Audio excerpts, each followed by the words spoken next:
लिखेंगे बेटा खिलजी वंश।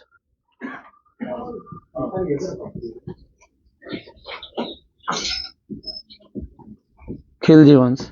यदि खिलजी वंश का देखें शासनकाल कब से कब तक रहा, 1290 से 1320।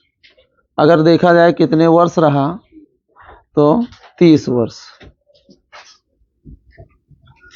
यदि बात करें खिलजी वंश की, तो खिलजी भी बेटा जो तुर्क जात होती है उसमें 64 जातें होती हैं, तो 64 जातों में से एक जात कौन सी है, खिलजी। तो अगर कहा जाए तो खिलजी भी बेटा, खिलजी कैसे हुए, तो ये भी हमारे कैसे हुए, तुर्क हुए। बात समझ में आया। तो तुर्क की 64 जातों में से बेटा, तुर्क की 64 जो जातियां होती हैं, जातियां में से एक खिलजी जाति है, खिलजी जाति है। तो अब बेटा देखो यहाँ खिलजी जाति इसी में से है। तो यदि बात करें तो खिलजी जो थे ये भी क्या हुआ था, माने गौरी और गजनबी के साथ भारत आए थे, लेकिन बस क्या हुआ, इनका गौरी और गजनबी का प्रभाव ज़्यादा था, इसलिए ये लोग क्या हुआ था बेटा, क्या हुआ, शासन नहीं कर पाए। लेकिन इन्होंने क्या रणनीति अपनाई, ये जितने भी गुलाम वंश के शासक थे उनके अंदर काम किया। उनके अंदर काम करने मतलब जैसे सेना में काम, इन सभी चीज़ों में काम किया। तो अब बेटा ये क्या किए, गुलाम वंश जो हमने पढ़ा, गुलाम वंश के शासकों की सेना में काम किया, सेना में। अब सेना में जब काम किए बेटा, जैसे देखा गुलाम वंश कमजोर पड़ने लगा, इन्होंने अपने वंश की स्थापना कर दी। जब गुलाम वंश जैसे कमजोर हुआ, तैसे इन्होंने अपने वंश की स्थापना कर दी। और कौन सा वंश आ गया, खिलजी वंश। अब यहाँ के बात करते हैं खिलजी वंश के प्रथम संस्थापक कौन से हो जाएंगे। तो यहाँ नंबर 1 पर पढ़ेंगे पहले बेटा, जलालुद्दीन खिलजी। हेडिंग डाल लेंगे जलालुद्दीन खिलजी।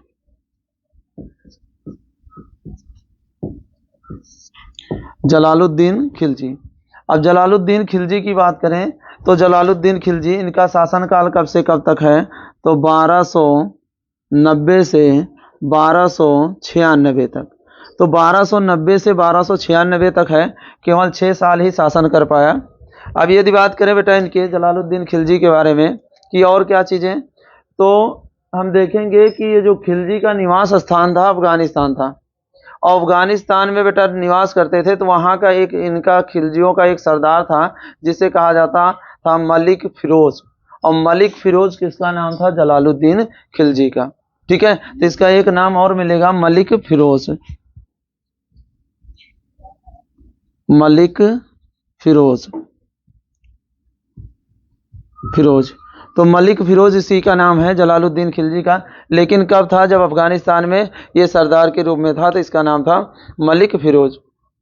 यदि अब बात करें कि ये मलिक फिरोज के नाम से था, अब इसके कुछ माने फैक्ट की बात करें तो बेटा ये सबसे वृद्ध, अगर कहा जाए दिल्ली सल्तनत का सबसे वृद्ध शासक है ना बेटा, सबसे बुढ़ा शासक। ये कौन सा था बेटा, सबसे बुढ़ा शासक। तो ये क्या था, दिल्ली सल्तनत का सबसे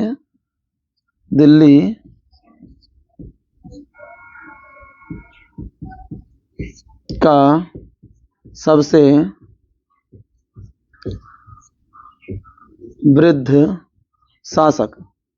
पहला इसका बनता है सबसे वृद्ध शासक। तो अब कितने साल के का था, तो 70 वर्ष का, 70 वर्ष का था सबसे वृद्ध शासक के रूप में। कौन था बेटा, तो तुम्हारा यही था। अब दूसरे फैक्ट की बात करें तो अब इसका राज्याभिषेक कहाँ हुआ, तो राज्याभिषेक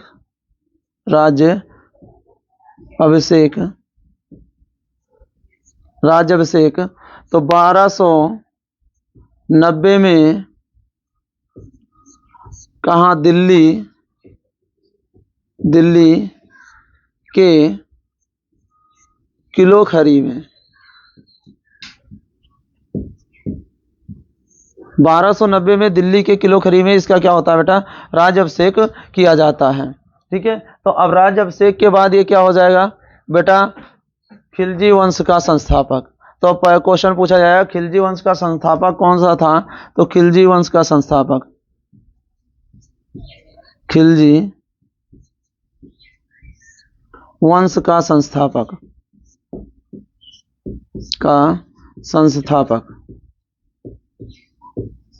खिलजी वंश का संस्थापक अगर कहा जाए खिलजी वंश का संस्थापक कौन सा था, कौन थे बेटा, तो कौन थे, जलालुद्दीन खिलजी। ठीक है, बात समझ में आ गई। देखो 3 क्वेश्चन यहाँ पर।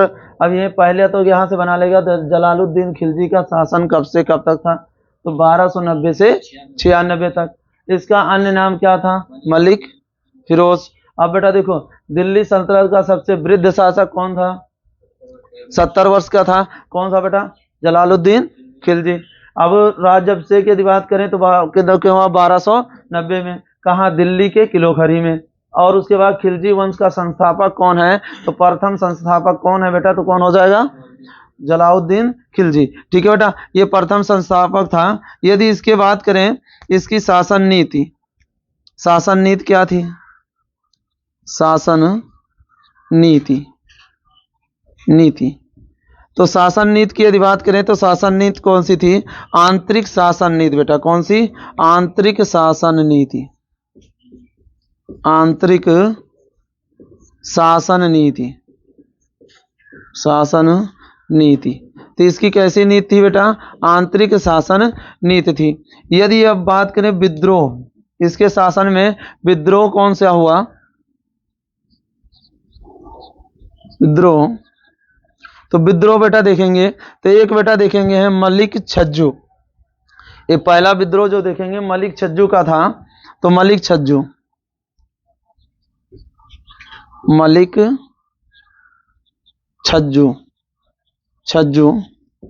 का विद्रोह, छज्जू है ना बेटा, विद्रोह।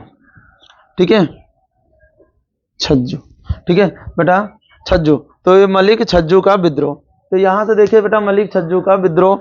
अब इसमें बेटा क्या हुआ, मलिक जो छज्जू था बेटा, इसने क्या किया कि जलालुद्दीन के खिलाफ विद्रोह कर दिया। अब विद्रोह को शांत करने के लिए इसने अपने भतीजे अलाउद्दीन खिलजी, कौन बेटा, इसका भतीजा था अलाउद्दीन खिलजी, और अलाउद्दीन खिलजी को इस विद्रोह को शांत करने के लिए भेजा। और अलाउद्दीन जो खिलजी था ये विद्रोह को शांत करने में सफल हो गया। अब सफल हो गया तो वहां से जब शांत करके आया बेटा, तो जलालुद्दीन खुश होकर इसने अपनी बेटी का विवाह किससे कर दिया, अलाउद्दीन खिलजी से। किसने कर दिया, जलालुद्दीन खिलजी ने। ठीक है, बात समझ में आया। तो इसके बाद अब अलाउद्दीन खिलजी क्या बन गया बेटा, इसका दामाद। इसीलिए बेटा इसको क्या कहा जाता है, भतीजा दामाद।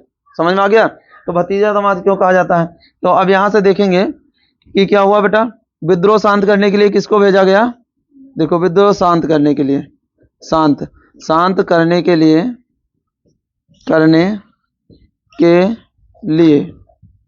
बेटा अब भेज दिया गया अलाउद्दीन खिलजी को। और अलाउद्दीन खिलजी यहां पर क्या हो जाएगा, सफल हो जाएगा। अलाउद्दीन, ये क्वेश्चन पूछा गया है खिलजी। अब ये क्या हो जाता है बेटा, सफल हो जाता है, सफल। और यहां से लौटने के बाद बेटा जब क्या होगा, इस विद्रोह को शांत करके लौटा तो जलालुद्दीन खिलजी बेटा जो थे, जलालुद्दीन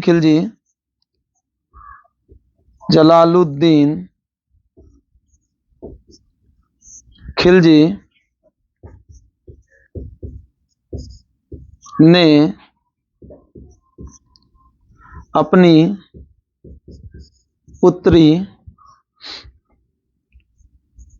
पुत्री से विवाह किया। तो अब ये बेटा क्या कहलाएगा, ये अब दामाद हो जाएगा। ठीक है, किसका हो जाएगा दामाद, जलालुद्दीन खिलजी का। तो जलालुद्दीन खिलजी का दामाद कौन हुआ बेटा, अलाउद्दीन खिलजी। पहले क्या था, भतीजा। ठीक है, बात यहां तक समझ में आ गई। तो अब देखो ये क्वेश्चन पूछा गया है कि बेटा माने छज्जू का विद्रोह किसने शांत किया था? तो किसने शांत किया? अलाउद्दीन खिलजी ने। किसके कहने पर? जलालुद्दीन खिलजी के कहने पर। अब बेटा उसके बाद विवाह हुआ, ये दामाद के रूप में आ गया। अब यहाँ से देखेंगे युद्ध, मतलब इसने माने कौन सा युद्ध हुआ है, कैसे कैसे युद्ध हुए हैं, इन चीजों के बारे में यदि बात करें युद्ध के बारे में, तो लिख लो, इतना मिटा दिए जाते फिर उसके बाद, ठीक है, इतना लिख लो बेटा, लिख लो। देखो बेटा, अब युद्ध देखेंगे, युद्ध कौन कौन से हुए हैं बेटा युद्ध। तो एक आएगा झाइन का युद्ध। अब अगर देखें कब हुआ, तो 1291 में, 1291 में। अब बेटा देखो यहां पर राजा कौन थे? राजा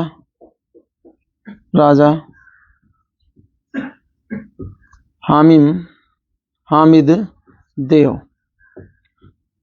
अब हामिद देव थे। अब बेटा देखो जब यहाँ पर ये युद्ध हुआ बेटा, तो ये कहाँ पर था? लाल महल में, जो कि हमने बताया है इल्तुतमिश के द्वारा बनवाया गया था। तो जलालुद्दीन खिलजी कहाँ पर था? लाल महल में। जलालुद्दीन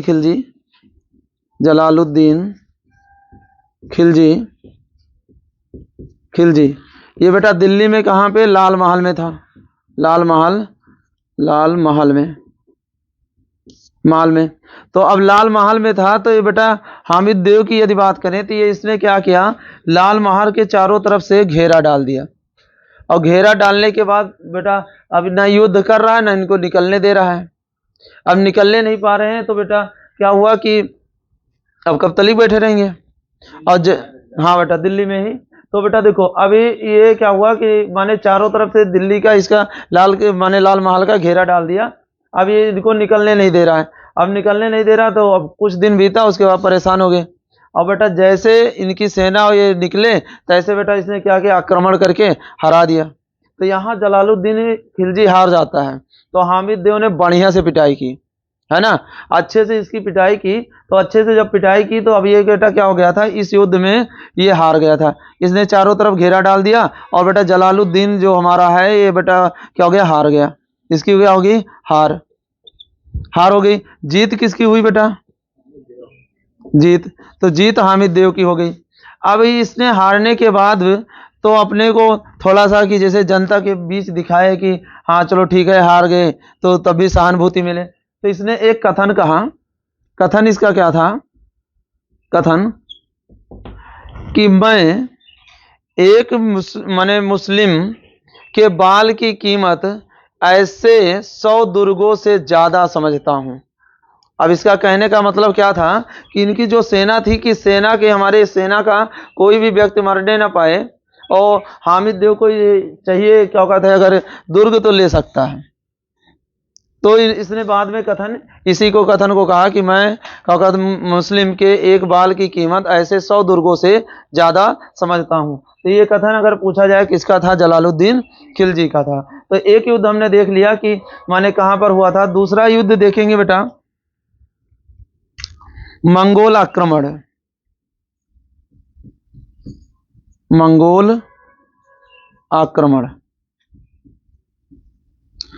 अब देखो ये मंगोल आक्रमण तीसरा था, इससे पहले 2 हमने बता दिया है। और ये कब हुआ था?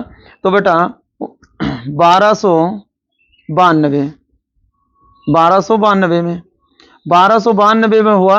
तो अगर कहें कि मंगोल की तरफ से नेतृत्व कौन कर रहा था, कि इसका नेतृत्व कौन कर रहा था इस युद्ध का नेतृत्व, तो बेटा अब्दुल्ला। और अलाउद्दीन खिलजी की ओर से नेतृत्व कौन कर रहा था? तो बेटा जलालुद्दीन खिलजी की तरफ से नेतृत्व अलाउद्दीन खिलजी कर रहा था। ठीक है बेटा, तो इसका भतीजा अलाउद्दीन खिलजी। तो अब देखो बेटा ये युद्ध किसके किसके बीच में हुआ? तो अब्दुल्ला और अलाउद्दीन खिलजी के बीच में। अलाउद्दीन खिलजी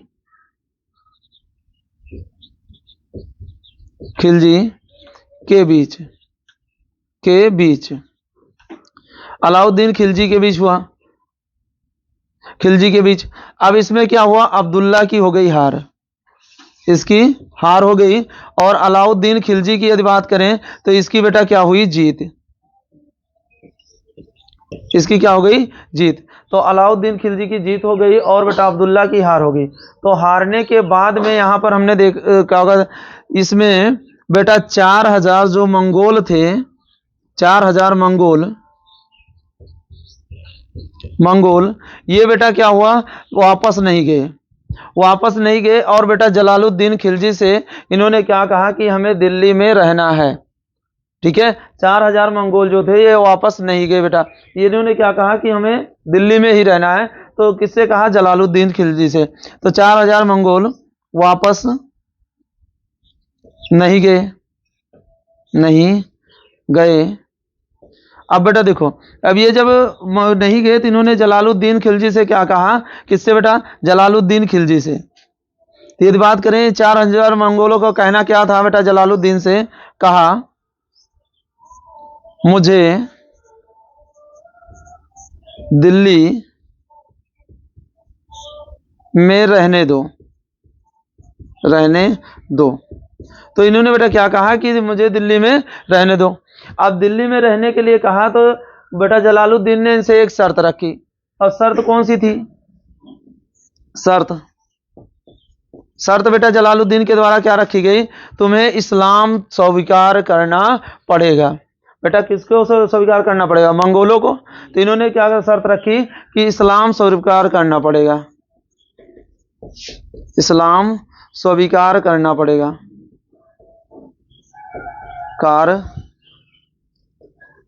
करना पड़ेगा। तो अब बेटा इन्होंने शर्त रख दी कि इस्लाम स्वीकार करना पड़ेगा। तो अब ये मंगोल बेटा क्या थे, इस्लाम स्वीकार कर लिए। तो अब क्या हुआ, इस्लाम स्वीकार किया गया, मंगोलों द्वारा बेटा क्या किया गया, इस्लाम स्वीकार किया गया। तो अब यहां पर लिख लेंगे बेटा किसके द्वारा, मंगोलों द्वारा इस्लाम स्वीकार। तो देखो ये 4000 जो मंगोल थे इनके द्वारा बेटा इस्लाम को स्वीकार कर लिया गया, इस्लाम स्वीकार। अब जब बेटा इस्लाम स्वीकार कर लिया गया तो इन्हीं मंगोलों को क्या कहा गया, नवीन मुसलमान।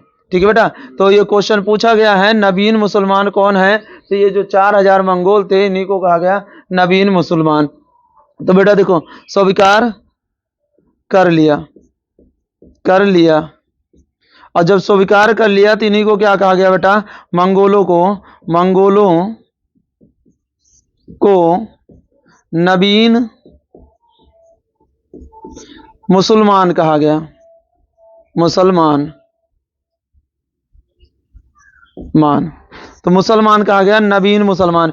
तो यदि कहा जाए नवीन मुसलमान कौन है, तो बेटा कौन है, मंगोल। ठीक है, कैसे बने नवीन मुसलमान, तो मैंने बताया जलालुद्दीन खिलजी ने क्या रखा, एक शर्त रखी कि तुम्हें क्या होगा, इस्लाम स्वीकार करना पड़ेगा। और इस्लाम स्वीकार करने के लिए बेटा ये राजी हो गए, क्यों, क्योंकि हार चुके थे और ये बेटा दिल्ली से जाना नहीं चाहते थे। तो अभी इन्होंने बेटा क्या किया, इस्लाम स्वीकार कर लिया, तो इन्हीं को कहा गया नवीन मुसलमान। बात समझ में आ गई। अब आगे देखते हैं बेटा, इन्हीं के लिए बेटा तुम्हें देखेंगे कि क्या हुआ, माने मुगलपुर, अगर देखेंगे मुगलपुर की स्थापना किसने करवाई थी, जलालुद्दीन खिलजी ने। किसके लिए, ये बेटा जो नए मुसलमान थे इन्हीं को रहने के लिए बेटा मुगलपुर की स्थापना करवाई। ठीक है बेटा, इनको रहने के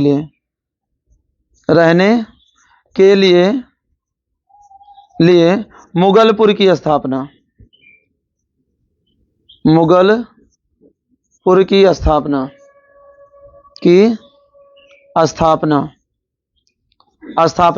ठीक है। मुगलपुर कहाँ पड़ेगा, दिल्ली में। ठीक है, तो ये ध्यान रखेंगे कि ये मुगलपुर मुगल से संबंधित नहीं है। समझ में आ गया, ये मुगलपुर मुगल से संबंधित नहीं है, ये मुगलपुर किससे संबंधित है, तो मुगलों से संबंधित है, सॉरी बेटा माने मंगोलों से संबंधित है। क्लियर है, बात समझ में आया, लिख लेंगे इतना। तो समझ में आ गया ना इतना। देखो फिर से बता देते हैं बेटा कैसे हुआ। मंगोल आक्रमण कब हुआ, मंगोल का तृतीय आक्रमण 92 में, 1292 में। नेतृत्व कौन कर रहा था मंगोलों की तरफ से, अब्दुल्ला। ठीक है बेटा, इधर से कौन सा लड़ रहा था, अलाउद्दीन खिलजी। अब हार किसकी हो गई, अब्दुल्ला की हार हो गई, और जीत बेटा किसकी हुई, अलाउद्दीन खिलजी। अब यहाँ से एक क्वेश्चन बनाएगा, मंगोलों को हराने वाला प्रथम शासक। ठीक है बेटा, तो अब यहाँ शासक नहीं कहेंगे बेटा, ये सेनापति के रूप में तब था। तो अब यहाँ पर क्या कहेंगे, मंगोल। 4000 मंगोल बेटा वापस नहीं गए। इन्होंने क्या क्या कहा, कहा मुझे दिल्ली में रहने दो, किससे, जलालुद्दीन खिलजी से।